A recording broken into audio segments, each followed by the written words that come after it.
think we got it. Yes. I'm going to try it working from the screen today, so I'm not looking down so much, and see if that works. And we're going to talk about the text in this one.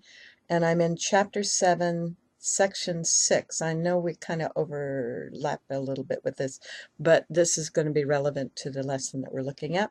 And section 6 is from vigilance to peace. So it starts out, it says, although you can love the sonship only as one, you can perceive it as fragmented. Yes, because perception is always with the senses is always the projection, the mind frame, the mental framework is determining what we're actually perceiving. So the next sentence, it is impossible, however, to see something in part of it that you will not attribute to all of it. That is why attack is never discrete and why it must be relinquished entirely. So we never just attack a little part of something. We say, well, if that's not okay, then the whole of it is not okay. And so we can't just say that this piece needs to be gotten rid of. Somehow that's not how the mental framework works. It says if it is not relinquished entirely, it is not relinquished at all. So any tendency to attack has to be gotten rid of. Fear and love make or create, depending on whether the ego or the Holy Spirit begets or inspires. But they will return to the mind of the thinker, and they will affect his total perception. So whatever we are making or creating will always affect us, will always, and will change some way, either reinforce or modify or perhaps transform our basic perceptual framework. And this includes, the next sentence, that includes his concept of God, of God's creations, and of our own, his own, each person's own. Okay, each person, it says, he will not appreciate any of them if he regards them fearfully. So anything that is created that we're afraid of, we can't appreciate. Remember, fear prevents us from loving, understanding, and appreciating. All of love, understand, and appreciate are basically the same thing as the Course talks about it. He will appreciate all of them if he regards them with love. So the next paragraph, the mind that accepts attack cannot love. And that doesn't mean that in another moment when you're not accepting attack, you can't be loving. But in this moment, the mind that you are being that is attacking can't be loving. They don't go together. They're not possible. As anyone who has been in the military in those modes has seen, as anyone who's been in gang issues or anyone who's been in any of the paramilitary organizations, the police, etc. This is because it says the mind believes it can destroy love and therefore does not understand what love is. If it doesn't understand what love is, it cannot perceive itself as loving. The mind, that is. This loses the awareness of being, induces feelings of unreality, and results in utter confusion.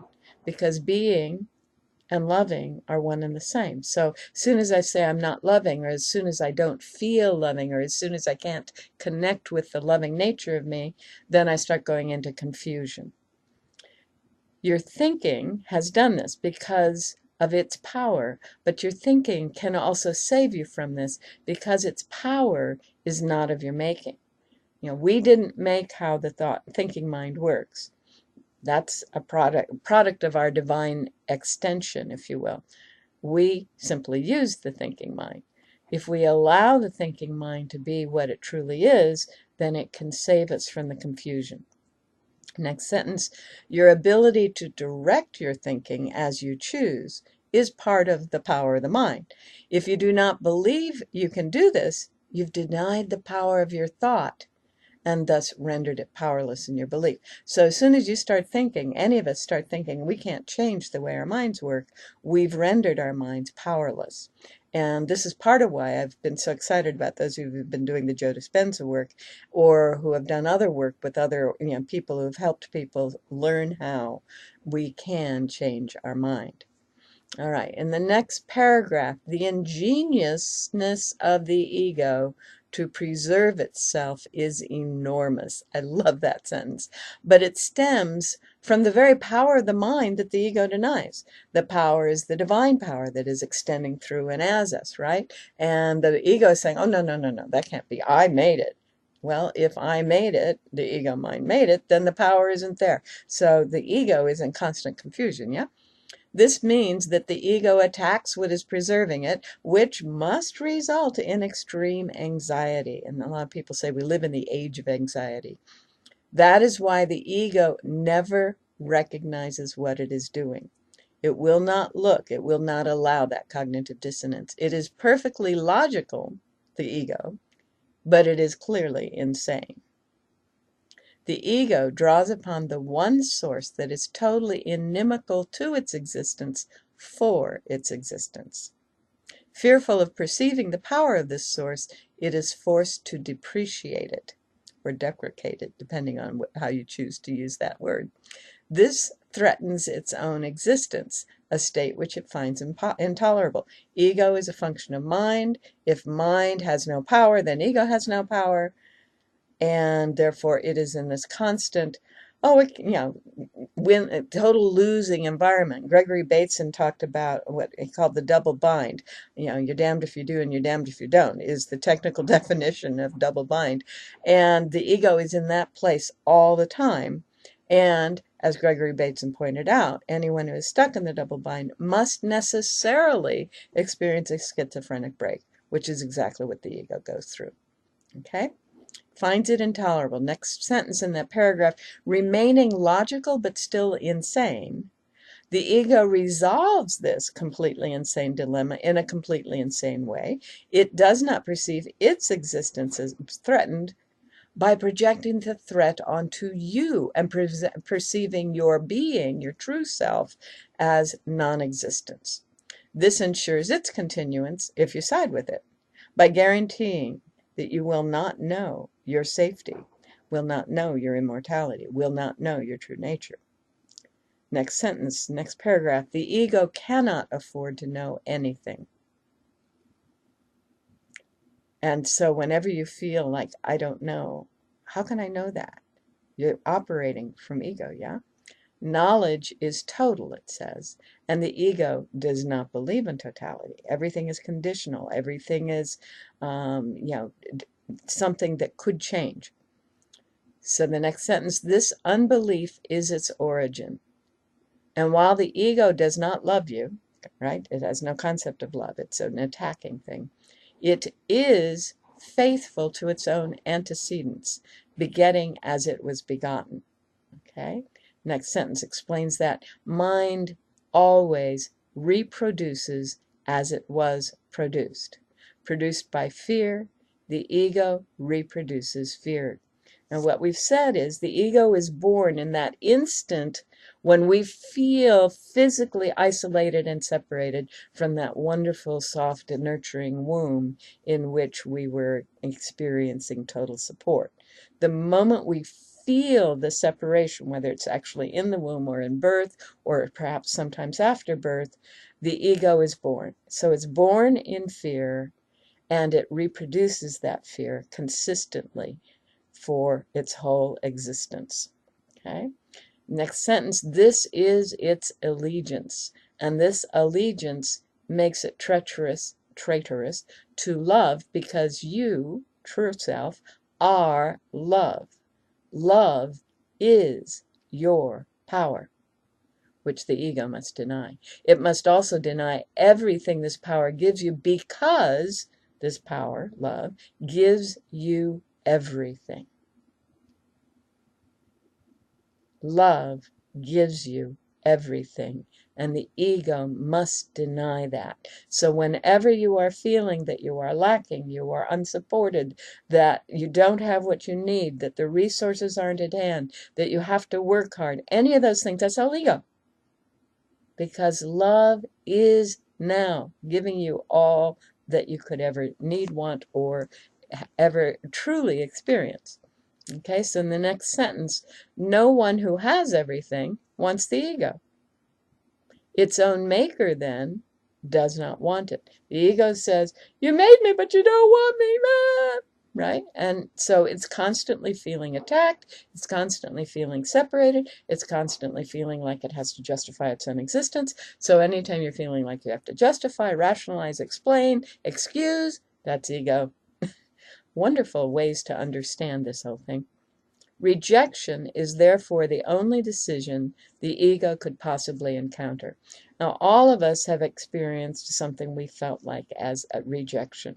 Rejection by siblings, perhaps, or classmates, or people at work, or whatever, at some point in our lives. This is what the ego thrives on, and this is what it will try to recreate over and over and over again. Okay? The rejection is therefore the only decision the ego could possibly encounter. And then it says, if the mind that made it knew itself, and if it recognized any part of the sonship, if the mind did, the mind would know itself.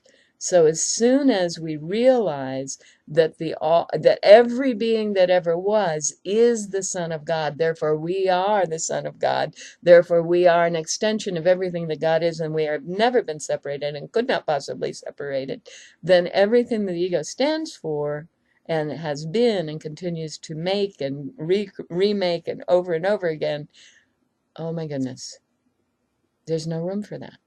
So next paragraph, the ego therefore opposes all appreciation, all recognition, all sane perception. Now sane there, and actually throughout the course, sane is talking about perception based on love, based on what it called the right mind, the miracle prepared mind. And all knowledge, all of that totality that is knowledge. The ego opposes all of these things. It perceives them as a threat, and then it says it perceives their threat as total because it senses that all commitments the mind makes are total. The true mind that we are, the divine mind that we are, is total, right? It's all love, it's all knowledge, all wisdom, all being, all love, all wholeness, all, that's what it is, all right? And the ego understands that. Therefore, it sees that its own tendency toward partial cannot fit. Next sentence, forced, therefore, to detach itself from you, your true self, the ego is willing to attach itself to anything else. Okay, so the ego starts saying, well, I'm really, this model over here. I'm a role. I'm a teacher, or I'm a secretary, or I'm a whatever, anything but the real being that we are. And then the next sentence in the paragraph, but there is nothing else. There is only the being that is all that is, the Son of God being all the beingness that is, all of humanity. Okay. So the next sentence, what the ego does, the mind can, however, make up illusions, and if it does so, it will believe in them, right? So as soon as we say, but there's someone over there I could be, or I could make this being be like this, and then it starts believing in them, because the belief is how we make the illusion.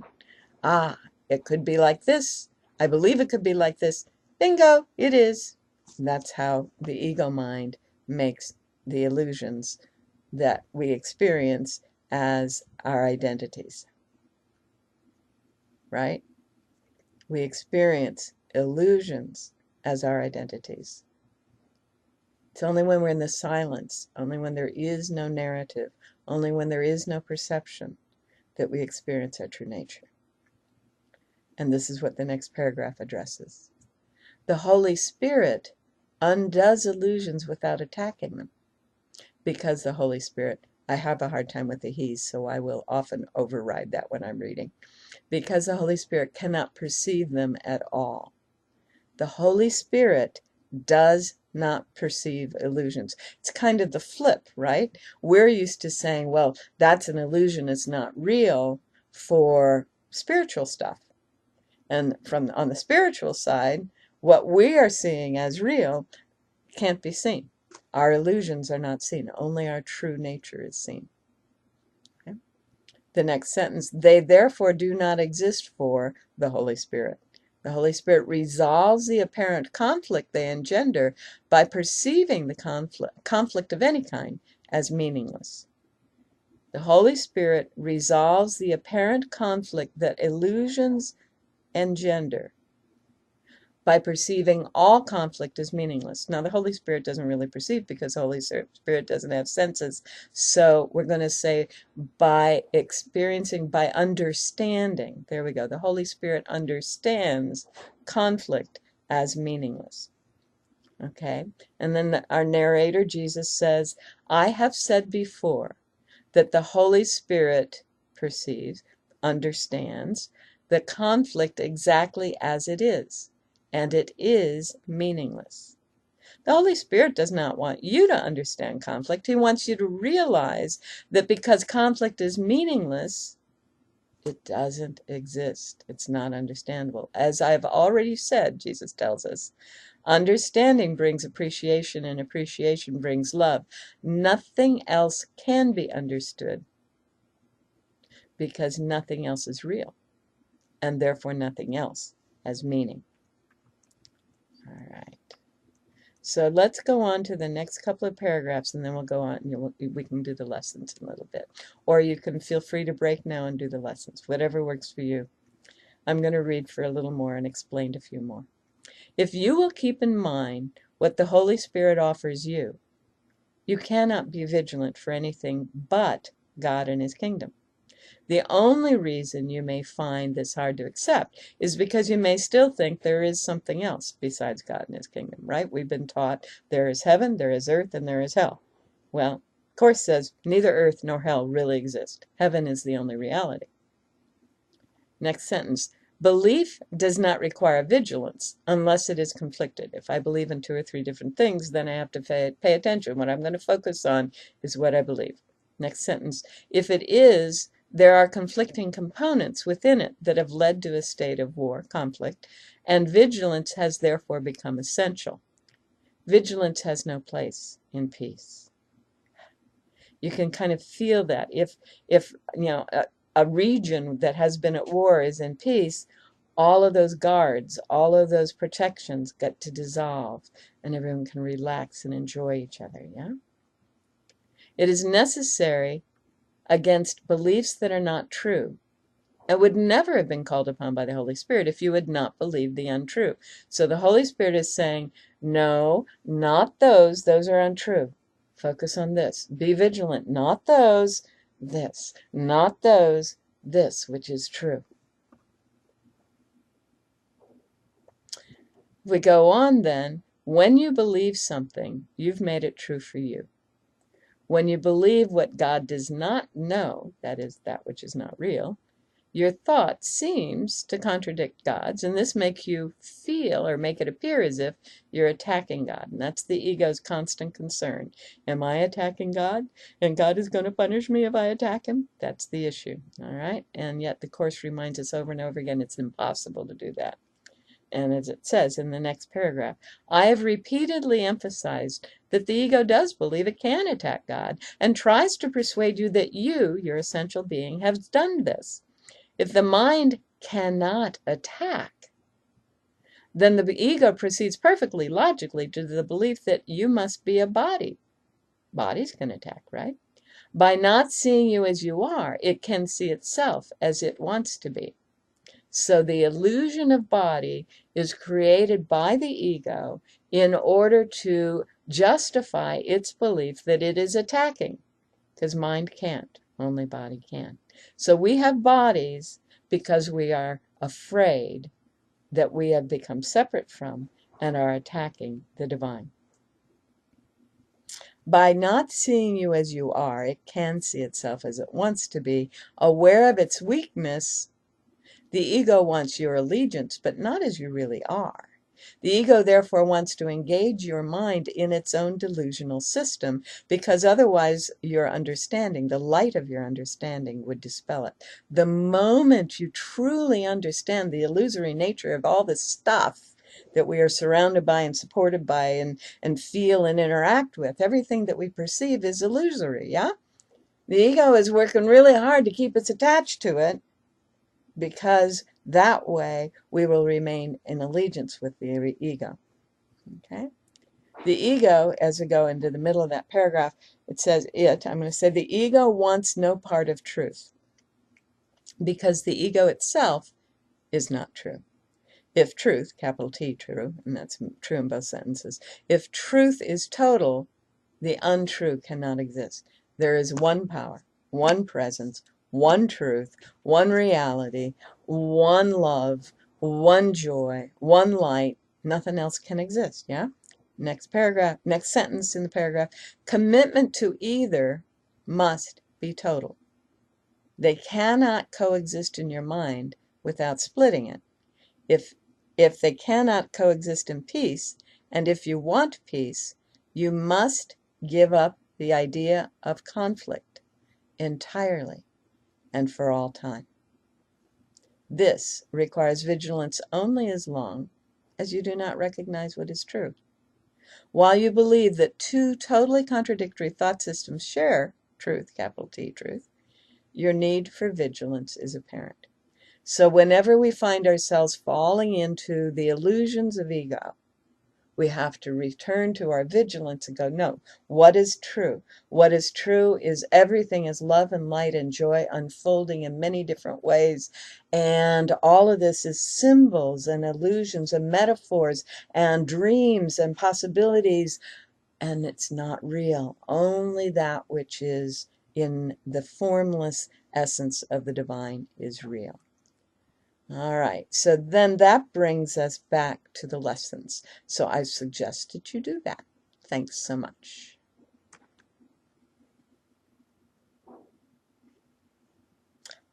Yeah, I tried to stop it. Let's see if I